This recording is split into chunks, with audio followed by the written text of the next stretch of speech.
네, 황규영 작가와 함께합니다. 어서 오세요. 예, 안녕하세요. 오늘 준비한 이슈는요? 동성결혼 우리 법에서는 아직 허용되지 않고 있죠. 네. 그런데도 구청이나 시청에 가서 혼인신고를 접수하는 동성부부들이 있다고 합니다. 네네. 정의당 장혜영 의원이 대법원에서 받은 자료에 따르면 가족관계 등록 전산 시스템이 바뀐 작년 3월 25일부터 올해 5월 10일까지 혼인신고를 접수했다가 불수리 처분을 받은 동성부부가 총 15쌍이나 된다고 합니다. 그러니까 여기서 접수라고 하는 게 신청을 했다는 뜻이 되는 거죠? 그렇죠. 수리가 됐다는 뜻이 아니라? 예. 근데 어차피 안 되는데 왜 그럼 신청을 하는 걸까요?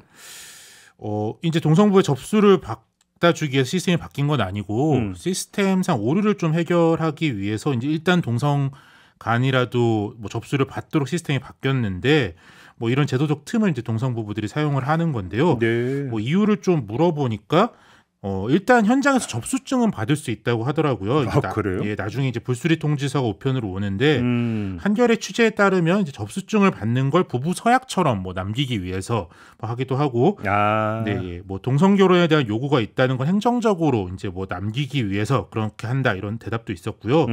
또 이제 해외 출국 시 비자 문제 등을 위해서 한국에서 사실혼에 가까운 관계였다 이런 걸 보여주기 위해서 하는 경우도 있다고 합니다. 아, 그래요? 그러니까 흔적 남기기 참 이렇게 이해를 하면 되는 겁니까? 그렇죠. 근데 이제 사실 구청에 가서 뜬금없이 우리 동성부부인데 혼인신고하겠습니다. 네. 이게 사실 쉬운 문제는 아니잖아요. 그렇죠. 이제 접수하는 공무원들도 대부분 굉장히 당황하면서 동성부부가 접수되는지도 몰랐다 이런 반응이라고 하는데요. 장혜영 의원은 행정 처리 과정에서 겪을 수 있는 이런 차별과 낙인을 감안하면 15건이 결코 적은 숫자는 아니다 이렇게 얘기를 했습니다. 결국은 이제 본질적인 문제는 이제 법이 허용하느냐 문제잖아요. 그렇죠. 근데 이제 관련해서 이제 이 그 동성결혼법도 발의는 됐죠. 최근에 지난주에 이제 장혜영 의원 대표 발의로 역사상 처음으로 이제 국회에서 발의가 됐는데요. 네. 이제 발의하신 분들은 혼인평등법 이런 워딩을 쓰더라고요. 그러니까 뭐 진보 정당 외에도 뭐 민주당 이상민, 김의겸, 강민정 의원, 국민의힘 김혜지 의원이 공동 발의에 참여를 했습니다. 그래요.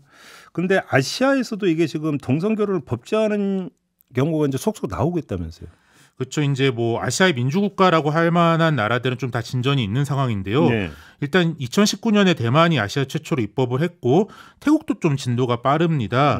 이제 동성 결혼을 공약으로 내건 전진당이 뭐 이번 총선에서 1당을 하면서 그리고 이제 총리 후보로 이제 거론되는 피타 림짜르낫 대표가 굉장히 좀 적극적인 입법 의지를 보이고 있습니다. 한쪽에서는 근데 동남아 문화하고 우리 문화가 다르다 뭐 이런 식으로 주장을 하던데요. 그렇죠. 뭐 가장 가까운 일본에서는 이제 법원에서의 논쟁이 한창인데요. 동성 결혼을 해야 한다고 한 법원이 3곳, 아직은 좀 뭐 더 볼 것이 있다라고 한 곳이 한 곳이고요. 인도의 경우도 좀 재미있는데요. 대법원이 지금 동성 결혼법에 대한 청문회를 진행하고 있는데요.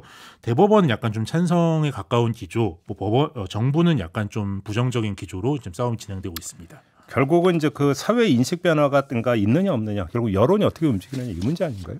그렇죠. 안 그래도 최근에 여론조사가 있었는데요. 5월 23일부터 25일까지 한국갤럽이 실시한 여론조사에 따르면 동성결혼 법제화에 대해서 찬성한다는 답변이 40%, 반대한다는 답변이 이제 51%로 나왔는데 이제 뭐 아직 반대가 많은 건 사실이지만 어쨌든 대통령 지지율도 40%를 넘기가 쉽지가 않은데 40%가 동성결혼에 찬성한다고 대답을 한 거니까 어느 정도 논쟁을 할 만큼의 여론은 조성됐다라고 볼 수 있을 것 같습니다. 이게 좀 세대별로도 좀 많이 다를 것 같은데. 뭐 세대별로 입장이 아주 극명히 나뉘는데요. 20대는 찬성이 40%, 반대 27% 압도적인 차이가 났고요.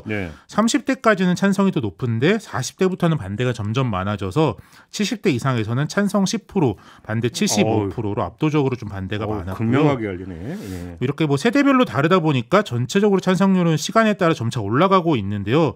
갤럽에서 2001년부터 계속 같은 조사를 하고 있는데 2001년엔 찬성이 17%였는데 올해 처음 40%대가 됐고요. 특이한 건 이게 매년 조금씩이라도 좀 계속 오르고 있다는 겁니다. 그럼 앞으로도 이제 계속 더 오를 거다 이런 말씀이신가요? 그렇죠. 이제 뭐 여론조사 경향을 좀 보면 뭐 2013년에 김조광수, 김승환 부부가 진행한 최초의 이제 공개적인 동성 결혼식이 있었잖아요. 그랬죠. 뭐 그런 국내 이슈가 있을 때나 뭐 미국이나 그런 외국 주요 국가에서 법제화가 됐다 이런 소식이 있을 때 좀 많이 찬성 응답이 오르는 경향을 보여서요. 뭐 이번에 이제 동성 부부들의 혼인 신고하기 운동이라던가 뭐 태국이나 인도 같은 아시아 국가들의 법제화에 따라서 국내 여론도 좀 달라질 것으로 보입니다. 정리하면 정치권이라는 게 여론 따라가다 보니까 여론이 이렇게 바뀌면은 결국 언젠가 정치권도 법제화할 거다 이런 말씀이신가요? 뭐 좀 보긴 해야 되는데 이제 그동안은 이제 보수 정당인 국민의힘은 물론이고 민주당 의원들도 이제 성소수자 이슈에 대해서 좀 방어적이고 애매한 태도를 보였는데 이번 갤럽 여론조사에서는 민주당 지지층 그리고 무당층에서도 찬성 의견이 더 높게 나왔거든요. 네. 이제 뭐 찬성 응답자들이 다 이제 동성 결혼을 적극적으로 원한다 이렇게 볼 수는 없겠지만 뭐 이런 지지층이나 무당층의 찬성 의견에 대해서 민주당이 앞으로 어떻게 입장을 바꿀지가 입법에 좀 중요한 변수가 되지 않을까 싶습니다. 알겠습니다.